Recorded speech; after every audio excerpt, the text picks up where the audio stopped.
आप सबको होली की हार्दिक बधाई, आनंद शुभकामनाएं। जैसा कि आप जानते हैं, होलिका दहन क्यों किया जाता है। होलिका दैत्यराज हिरण्यकश्यप की बहन थी। जब प्रहलाद को मारने के अनेक उपाय करने के बाद भी प्रहलाद की मृत्यु नहीं हुई, तो हिरण्यकश्यप ने अपनी बहन होलिका से कहा कि तुम ही कोई ऐसा उपाय करो कि प्रहलाद का अंत हो जाए। होलिका के पास एक ऐसा दिव्य वस्त्र था जिसको ओढ़ लेती थी तो आग का उसके ऊपर असर नहीं होता था। योजना के अनुसार प्रहलाद को गोद में लेकर होलिका चिता में बैठ गई। लकड़ी का ढेर था, अपना वस्त्र ओढ़ ली और उस लकड़ी के ढेर में आग लगा दिया गया। आग जैसे ही जली, दैव योग से हवा के झोंके के कारण होलिका का जो वस्त्र था वो उड़ के प्रहलाद के ऊपर आ गया। प्रहलाद तो सुरक्षित बच गए, लेकिन होलिका जल के मर गई। वास्तव में होलिका जो है पाप की, दुष्टता की प्रतीक है। तो होलिका दहन का तात्पर्य है कि हमारा पाप, हमारा दोष, हमारा दुख सब जल के नष्ट हो जाए और प्रहलाद रूपी आनंद, प्रहलाद रूपी सुख, प्रहलाद रूपी शुभता की हमें प्राप्ति हो। अब इसमें एक प्रश्न ये उठता है कि प्रहलाद को हिरण्यकश्यप मारना क्यों चाहते थे। हिरण्यकश्यप तो दैत्य थे, प्रहलाद भक्त थे, तो एक दैत्य का पुत्र भक्त कैसे हुआ, यह भी एक जानने योग्य बात है। इसके पीछे की कथा यह है कि जब हिरण्यकश्यप के अत्याचार से देवता बहुत परेशान हो गए, देवलोक छोड़ करके भाग गए। उसके बाद से दोबारा फिर हिरण्यकश्यप तप करने गए। उस दौरान देवता लोग हिरण्यकश्यप के नगर में आए, उनके नगर को विध्वंस किया और हिरण्यकश्यप की पत्नी का नाम था कयाधु, जिसको देवराज इंद्र अपने साथ लेकर के खींचते हुए जा रहे थे देवलोक। रास्ते में नारद जी मिल गए। नारद जी ने देखा कि कयाधु को देवराज इंद्र खींचते हुए ले जा रहे हैं, तो नारद जी ने देवराज इंद्र को बहुत डांटा, समझाया कि स्त्री के साथ ऐसा व्यवहार उचित नहीं। और दूसरे, उस समय कयाधु गर्भवती थी।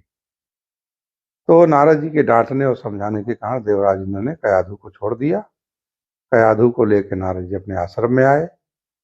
उसको भगवान विष्णु की कथा, चर्चा, कीर्तन सुनाते थे। इस तरह से गर्भस्थ शिशु जो था प्रहलाद, जिसका जन्म हुआ बाद में, वो गर्भस्थ शिशु भी भगवान की कथा को नारद जी के माध्यम से, अपनी माता जी के माध्यम से सुनता था। फिर वहीं आश्रम में उसका जन्म हुआ और 2-3 वर्ष तक वो आश्रम में रहा। नारद जी के द्वारा दिए गए उपदेश वो भी सुनता था अपनी माता जी के साथ। फिर जब तपस्या पूर्ण हुई, हिरण्यकश्यपु आए तो नारद जी को धन्यवाद दे के अपने पुत्र को और अपनी पत्नी को लेके अपने राजधानी चले आए।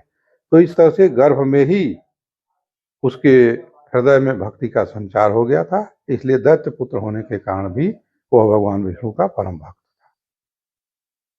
पढ़ने गया पाठशाला में, वहां भी भगवान विष्णु की भक्ति करता था। हिरण्यकश्यप ये कहते थे कि मैं ही नारायण हूँ, मैं ही भगवान हूँ, मेरे अतिरिक्त कोई नहीं है, लेकिन प्रहलाद इस बात को नहीं मानते थे। और अंत में हिरण्यकश्यप को जब ये भय हो गया कि मेरे राज्य का माहौल खराब हो जाएगा, भक्तिमय हो जाएगा, लोग, हमारा डर खत्म हो जाएगा, सब लोग नारायण का नाम लेंगे, तब उसने प्रहलाद को मारने के लिए अनेक योजना बनाए। सारी योजना विफल होने के बाद फिर होलिका के माध्यम से उसने प्रयास किया, वो भी विफल हो गया। फिर अंत में उसने एक खंभे में बांध दिया प्रहलाद को और कहा कि बुलाओ अपने नारायण को, देखता हूं आज मेरे हाथों से तुम्हारी रक्षा कैसे वो करते हैं, कहाँ है तुम्हारे नारायण।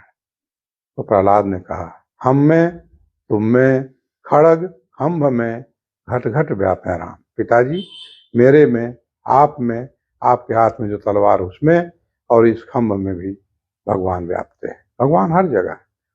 जैसे खंभ का नाम लिया प्रहलाद ने, खंभा फटा और उसमें से दहाड़ते हुए नरसिंह भगवान प्रकट हुए। जैसा उनका नाम है, उनका आधा शरीर मनुष्य का था और आधा शेर का था, इसलिए उनको नरसिंह कहते हैं। क्योंकि इसको वरदान ऐसा प्राप्त था हिरण्यकश्यप को कि न दिन में मरेगा, न रात में मरेगा, न मनुष्य से मरेगा, न पशु से मरेगा, न अस्त्र से मरेगा, न शस्त्र से मरेगा, न दिन में मरेगा, न रात में मरेगा, न घर के बाहर मरेगा, न घर के अंदर मरेगा, न पृथ्वी पर मरेगा, न आकाश में मरेगा।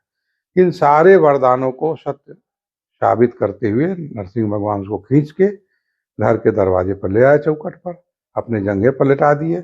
आधा शरीर घर के अंदर था, आधा बाहर था, और सारा वरदान सत्य करते हुए उन्होंने अपने नाखून से उसके पेट और सीने को चीर करके उसका वध कर दिया और प्रहलाद की रक्षा किया।